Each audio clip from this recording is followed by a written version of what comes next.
अस्सलाम वालेकुम मेरे प्यारे दोस्तों, उम्मीद करता हूँ आप सब खैरियत से होंगे।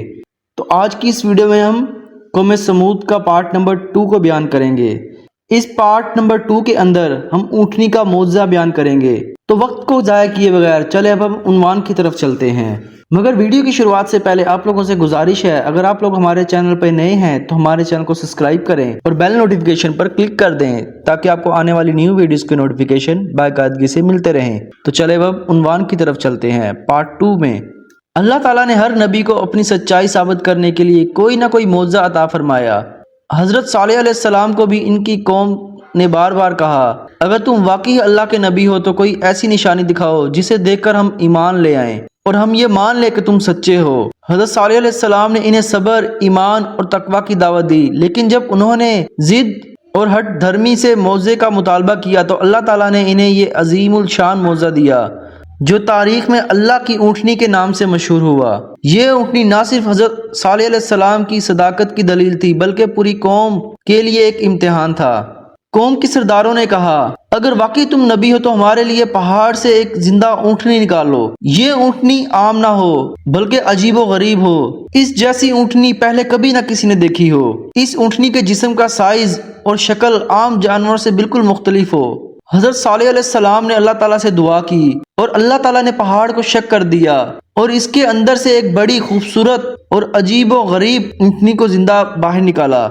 वो ऊँटनी किसी माँ से पैदा नहीं हुई थी बल्कि बराह रास्त अल्लाह के हुक्म से वजूद में आई। ये बात इनके मौजज़ा होने के लिए काफी थी। पूरी कौम ये मौजज़ा देखकर हैरान रह गई और परेशान हो गई। जैसा कि कुरान पाक की सूरह आराफ की आयत नंबर 73 में भी आता है, अल्लाह पाक फरमाता है, ये अल्लाह की ऊँटनी है, तुम्हारे लिए निशानी है। हज़रत सालेह अलैहिस्सलाम ने अपनी कौम को बताया, ये अल्लाह की ऊँटनी है, इसे आज़ाद छोड़ दो, इसे कोई नुकसान न पहुँचाना। इसके पीने का एक खास दिन होगा और तुम्हारे मवेशी दूसरे दिन पानी पिएंगे। यानी कि एक दिन ऊँटनी चश्मे का सारा पानी पी लेती थी, दूसरे दिन पूरी कौम और इनके जानवर पानी पीते।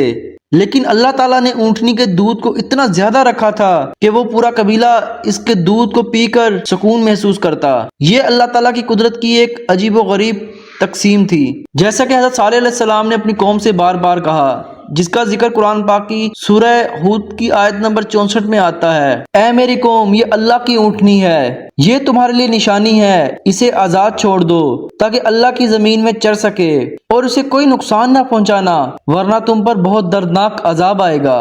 शुरू में कौम के कुछ लोग डर गए, लेकिन सरदार और बड़े मालदार इस मौजे को बर्दाश्त न कर सके। वो कहते, अगर ये ऊँटनी हमारे दरमियान रही तो लोग हज़रत सालेह अलैहिस्सलाम पर ईमान ले आएंगे। ये ऊँटनी हमारी बुत परस्ती के खिलाफ सबसे बड़ी दलील है। ये ऊँटनी हमें रुसवा कर रही है क्योंकि इससे अल्लाह की कुदरत जाहिर हो रही है। लिहाजा उन्होंने दिल में इसको कत्ल करने का मंसूबा बना लिया।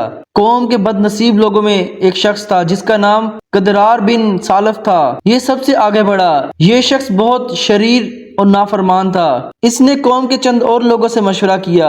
फिर एक दिन इन्होंने अल्लाह की ऊँटनी को मार दिया। जैसा कि कुरान पाक में आता है, अल्लाह पाक फरमाता है, फिर उन्होंने अल्लाह की ऊँटनी को मार डाला और अपने रब के हुक्म की नाफरमानी की। ये वाक़या कौम समूद की बदबख्ती की सबसे बड़ी अलामत थी। ऊँटनी दरअसल इनके लिए एक ईमान का टेस्ट था। जो लोग ईमान ले आए थे वो इस ऊँटनी की इज्जत करते थे और समझते थे ये अल्लाह की निशानी है, और जो काफिर और जिद्दी थे वो उसे अपनी बुराइयों के खिलाफ वर्जी समझते थे। आखिरकार इनकी नाफरमानी गालिब आ गई और उन्होंने अल्लाह की ऊँटनी को कत्ल कर दिया।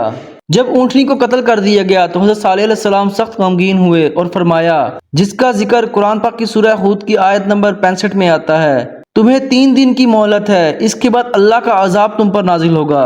हज़रत सालेह अलैहिस्सलाम की वार्निंग के बावजूद कौम के सरदार हंसने लगे और कहते थे, सालेह, ये कैसा अजाब है जिसकी तुम बात करते हो? हम ताकतवर हैं, हमें कोई नुकसान नहीं पहुंचा सकता। तुम झूठे हो, हम तुम्हें नबी नहीं मानते। यही जिद और तकब्बुर इनकी हलाकत की सबसे बड़ी वजह बनी। कौम समूद में जो लोग हज़रत सालेह अलैहिस्सलाम पर ईमान ले आए थे वो इस मौके पर डरे और हज़रत सालेह अलैहिस्सलाम से दुआ करने लगे कि अल्लाह हमें इस अजाब से बचाए। हज़रत सालेह अलैहिस्सलाम ने इन्हें तसल्ली दी कि अल्लाह के नेक बंदे हमेशा महफूज रहते हैं। जैसे कि हज़रत सालेह अलैहिस्सलाम ने कहा था कि 3 दिन बाद अल्लाह पाक का अजाब नाजिल होगा। अब इस दौरान हुआ क्या? पहले दिन इन गुनाहगार लोगों के चेहरे जर्द हो गए और दूसरे दिन लाल हो गए। اور تیسرے دن سیاہ پڑ گئے۔ یہ اللہ کی نشانی تھی کہ اللہ کا عذاب قریب ہے، لیکن قوم نے پھر بھی اس کا مذاق بنا لیا۔ چوتھے دن جب صبح ہوئی تو ایک اچانک زبردست آواز اور زلزلہ آیا، زمین لرز اٹھی، فضا میں ایک کان پھاڑ دینے والی چیخ گونجی، ان کے شاندار گھر اور محل ہلنے لگے۔ پوری قوم خوف اور گھبراہٹ میں آ گئی، جیسا کہ قرآن پاک کی سورہ ہود کی آیت نمبر 67 میں آتا ہے۔ پھر انہیں ایک سخت دار چیخ نے آ لیا تو وہ اپنے گھروں میں اوندھے پڑے رہ گئے۔ اس چیخ اور زلزلے کے نتیجے میں پوری قوم ایک لمحے میں ہی ہلاک ہو گئی۔ ان کے مضبوط پتھریلے مکانات بھی انہیں بچا نہ سکے، ان کا طاقتور جسم بھی انہیں بچا نہ سکا۔ جب اللہ پاک کا عذاب آیا تو اللہ تعالیٰ نے حضرت صالح علیہ السلام اور ان کے ساتھیوں کو بچا لیا۔ اللہ تعالیٰ نے اپنے نبی کو عزت کے ساتھ محفوظ رکھا اور ایمان والوں کو وہ زمین عطا کی جس پر بعد میں اللہ کی برکتیں ہوئی۔ یہ اللہ کی سنت ہے کہ وہ اپنے نیک بندوں کو ہمیشہ عذاب سے محفوظ رکھتا ہے۔ تو میرے پیارے بھائیوں، قوم سمود کی ہلاکت صرف تاریخ کا ایک واقعہ نہیں بلکہ ایک نصیحت ہے اور ایک معجزہ ہے۔